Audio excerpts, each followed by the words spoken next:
Hi friends, welcome to Nayanika story times. Please subscribe our channel. కథలోకి వెళ్ళిపోదామా? బ్రహ్మదత్తుడు కాశీరాజ్యాన్ని పరిపాలించే కాలంలో బోధిసత్వుడు ఒక బ్రాహ్మణుడికి కుమారుడిగా జన్మించాడు. అతడు చాలా పొట్టివాడు కావటం చేత అందరూ అతన్ని మరుగుజ్జు అని పిలిచేవాళ్ళు. అతడు చిన్నతనంలోనే తక్షశిలకు వెళ్ళి అక్కడ ఒక గురువు వద్ద విలువిద్య నేర్చుకొని యుక్త వయస్కుడయ్యేసరికి ఆ విద్యలో గొప్ప ప్రవీణుడయ్యాడు. ఆ తరువాత మరుగుజ్జుకు విలువిద్యతోనే పొట్టపోసుకోవాలన్న కోరిక కలిగింది. ఆ కారణంగా అతడు చాలా దేశాలు తిరిగి ఎందరో రాజులను సందర్శించి తాను విలువిద్యా ప్రవీణుడని చెప్పి కొలువులోకి తీసుకోమని కోరాడు. కాని అతడు పొట్టివాడు కావటం మూలాన ఎవరూ అతన్ని కొలువులోకి తీసుకోలేదు. ఉద్యోగం సంపాదించటానికి ఏమి చెయ్యాలో, తన విద్యను ఏ విధంగా ఉపయోగపరుచుకోవాలో తెలియక సతమతమయ్యాడు. ఒకనాడు ఈ విషయంగా తీవ్రంగా ఆలోచిస్తూ మరుగుజ్జు ఒక గ్రామంలోని నేత కార్మికుల వీధిగుండా పోతూ ఉండగా అతనికి ఆజానుబాహుడొకడు మగ్గం మీద పనిచేస్తూ కనిపించాడు. మరుగుజ్జు ఆ మనిషిని సమీపించి, నీ పేరేమిటి అని అడిగాడు. నా పేరు భీమసేనుడు అని చెప్పాడు ఆ ఆజానుబాహుడు. ఇంత ఒడ్డూ పొడుగు ఉన్నావు, ఇంత గొప్ప పేరు పెట్టుకున్నావు, నేత చేసేటంత కర్మేం వచ్చింది నీకు అని మరుగుజ్జు అడిగాడు. నేనేం చెయ్యను, పూట గడవాలి కదా, బట్టలు నేయడం తప్ప నాకింకే పని కాదు అన్నాడు భీమసేనుడు. పుష్కలంగా సంపాదించుకునే ఉపాయం చెప్తాను, నా వెంట వస్తావా అని మరుగుజ్జు అడిగాడు. భీమసేనుడు ఒప్పుకొని మరుగుజ్జు వెంట బయలుదేరాడు. ఇద్దరూ కలిసి ప్రయాణం చేసి కొద్ది రోజులలో కాశీరాజ్యం చేరారు.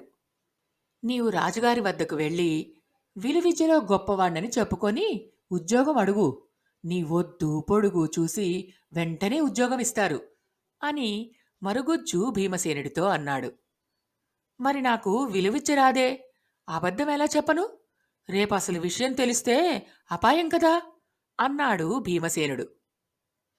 నీకు రాకపోతే ఇబ్బంది లేదు, నాకా విద్య బాగా వచ్చు, నన్ను నీ భటునిగా వేసుకో, అవసరమైనప్పుడల్లా నేను నీకు సహాయపడుతుంటాను, నీకు ఎలాంటి భయమూ వద్దు అని మరుగుజ్జు ధైర్యం చెప్పాడు. ఆ ప్రకారమే భీమసేనుడు కాశీరాజు వద్దకు వెళ్ళి తాను గొప్ప విలుకాడినని చెప్పి సులువుగా కొలువు సంపాదించాడు. అతని జీతం పక్షానికి 1000 రూపాయలు. మరుగుజ్జు అతని కింద భటుడిగా చేరాడు. ఇంతలో కాశీనగరానికి సమీపాన గల అడవులలో ఉండే ఒక పెద్ద పులి రహదారిని కాసి దారిని పోయే మనుషులను చంపనారంభించింది.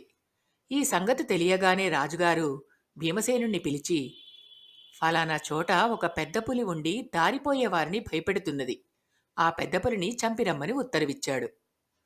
భీమసేనుడు అందుకు అంగీకరించి మరుగుజ్జు వద్దకు వచ్చి, ఇప్పుడు నాకీ పెడద వచ్చి పడింది, నేను ఆ పెద్ద పులిని ఎలా చంపగలను, ఈ గండం తప్పే ఉపాయం చెప్పు అన్నాడు. నేను చెప్పినట్టు విను, పులిని నువ్వు ఒక్కడివే చంపలేవు.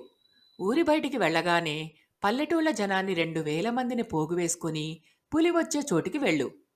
పులి అరుపు వినగానే నువ్వు ఏ పొదలోనో దాక్కో. నీ వెంట వచ్చిన జనం పులిని చంపేస్తారు. పులి చచ్చిన దాకా దాగి ఉండి ఆ తరువాత లత ఒకటి తెంచుకొని ఇవతలకి వచ్చేయి. ఆ తరువాత పులి చచ్చిపోవడం చూసి కోపం తెచ్చుకో. దీనిని ఈ లతతో కట్టి రాజుగారి దగ్గరకు ప్రాణాలతో తీసుకుపోయి నా ప్రజ్ఞ చూపించుకుందామనుకున్నాను. దాన్ని చంపటానికైతే మీరంతా దేనికి, నేను చాలనా? ఈ పులిని చంపిన వాళ్ళెవరో చెప్పండి, వాళ్ళకి శిరచ్ఛేదనం చేయిస్తాను అని కేకలు పెట్టు. జనం దడుసుకొని పులిని చంపింది మేము కాదంటే మేము కాదంటారు. అప్పుడు నువ్వు తిరిగి వచ్చి రాజుగారితో పులిని నువ్వే చంపావని చెప్పు. నువ్వు చెప్పే మాట నిజం కాదని చెప్పటానికి అక్కడ జనంలోని వారెవ్వరూ సాహసించరు అని మరుగుజ్జు ఉపాయం చెప్పాడు. భీమసేనుడు అక్షరాలా మరుగుజ్జు చెప్పినట్టే చేశాడు. పెద్ద పులిని గ్రామస్తులంతా కలిసి చంపుతుంటే భీమసేనుడు పొదల మధ్య దాగి ఉండి అది చచ్చినాక ఒక లత చేతపట్టి బయటికి వచ్చి తను అలా వెళ్ళిన సమయంలో పులిని చంపేసినందుకు గ్రామస్తుల మీద ఎగిరిపడ్డాడు. దాన్ని చంపిన వాళ్ల తలలు ఎగిరిపోతాయని అన్నాడు.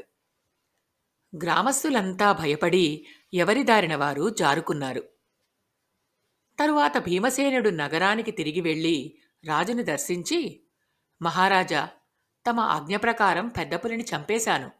ఇక రహదారిన ప్రయాణం చేసే ప్రజలకు ఆ క్రూరమృగం వల్ల ఎట్టి భయమూ లేదు అని విన్నవించాడు.